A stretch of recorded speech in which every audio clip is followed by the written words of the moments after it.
इस वीडियो में हम देखने वाले हैं करंट से रिलेटेड कुछ इंपॉर्टेंट फैक्ट जो कि सभी कॉम्पिटिटिव एग्जाम के लिए बहुत ही उपयोगी हैं। तो चलिए देख लेते हैं कुछ इंपॉर्टेंट फैक्ट जो हाल ही में घटनाएं घटित हुई हैं, उनसे रिलेटेड बहुत ही इंपॉर्टेंट फैक्ट बनते हैं जो कि हर एक कॉम्पिटिटिव एग्जाम के लिए बहुत ही उपयोगी है। तो पहला नंबर देख लेते हैं डियागो गार्सिया। डियागो गार्सिया इस अमेरिकी सैन्य अड्डे पर अमेरिका ने B-2 स्टील्थ बॉम्बर चीन के विरुद्ध भारत का साथ देने के लिए तैनात किया है। तो जो डियागो गार्सो एक जो अमेरिकी सैन्य अड्डा है जिस पर अमेरिका ने अपना B-2 स्टील्थ बॉम्बर वहाँ पर तैनात किया है। भारत और चीन के बीच में पिछले दिनों जो तनाव चल रहा है पूर्वी लद्दाख में, उसको देखते हुए अमेरिका ने ये अपने सैन्य अड्डे पर B-2 स्टील्थ बॉम्बर तैनात किया है। तो एक तरह से अप्रत्यक्ष रूप से चीन के खिलाफ तैनात किया है। तो डियागो गार्सियो कहाँ है? तो डियागो गार्सिया एक सैन्य अड्डा है अमेरिका का जो कि हिंद महासागर में स्थित है। तो इससे रिलेटेड कई सारे प्रश्न बनते हैं, जैसे पूछा जा सकता है कि डियागो गार्सियो कहाँ स्थित है या हाल ही के दिनों में यहाँ पर क्या गतिविधि हुई। तो इससे रिलेटेड बहुत सारे इंपॉर्टेंट फैक्ट बन सकते हैं।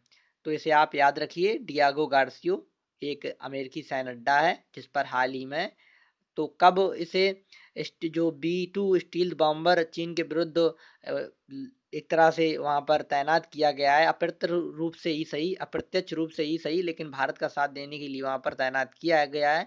तो ये कब किया गया, तो डेट भी पूछी जा सकती है। तो 24 अगस्त को इसे तैनात किया था अमेरिका ने। तो इम्पॉर्टेंट है डियागो गार्सिया। चलिए अगला फैक्ट देखते हैं, प्रोजेक्ट डॉल्फिन। तो डॉल्फिन इसलिए भी इम्पोर्टेंट हो जाता है क्योंकि जो डॉल्फिन है वो हमारा जलीय जीव है। जो भारत का जलीय जीव है वो डॉल्फिन है। और जो भारत की नदी है यानी कि जो गंगा नदी है बहुत ही इम्पोर्टेंट है, और भारत की राष्ट्रीय नदी भी गंगा नदी है। और राष्ट्रीय जलीय जीव जो है वो डॉल्फिन है। तो इसी को लेकर एक प्रोजेक्ट आया है, केंद्रीय सरकार द्वारा लाया गया है प्रोजेक्ट डॉल्फिन, जो कि गंगा नदी में पाई जाने वाली डॉल्फिन के संरक्षण हेतु यह परियोजना प्रारंभ की है। ये जो परियोजना है वो डॉल्फिन प्रोजेक्ट के नाम से है, और ये गंगा नदी में पाई जाने वाली डॉल्फिन के संरक्षण हेतु योजना शुरू की गई है। तो इसे प्रोजेक्ट डॉल्फिन के नाम से जानते हैं। और ये कब घोषित किया गया है, इस परियोजना के बारे में कब आई है ये परियोजना? तो 15 अगस्त को इस परियोजना के बारे में आरंभ किया गया था। तो डॉल्फिन जो है, जैसा कि बताया कि जो डॉल्फिन है वो हमारा राष्ट्रीय जलीय जीव है। तो इसे घोषित कब किया गया? तो जो 2010 में जो डॉल्फिन है उसे राष्ट्रीय जलीय जीव घोषित किया गया था। ध्यान रखिए, ये इम्पोर्टेंट डेट है, पूछा जा सकता है डॉल्फिन को भारत का जलीय जीव कब घोषित किया गया था। तो जो 2010 में यानी कि 2010 में इसे भारत का जलीय जीव घोषित किया गया था। तो प्रोजेक्ट डॉल्फिन के बारे में आप सारी इम्पोर्टेंट जानकारी और डेट्स याद रखिए। अगला फैक्ट देख लेते हैं, खसरा एवं रुबेला।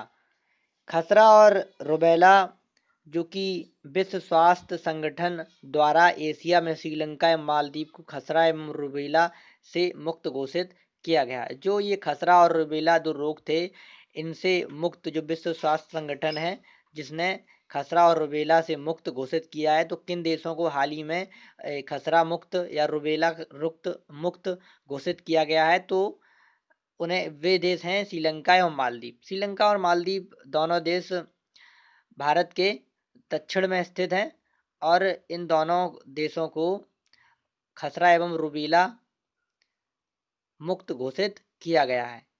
तो आप दोनों देशों के नाम याद रखिए, श्रीलंका एवं मालदीव।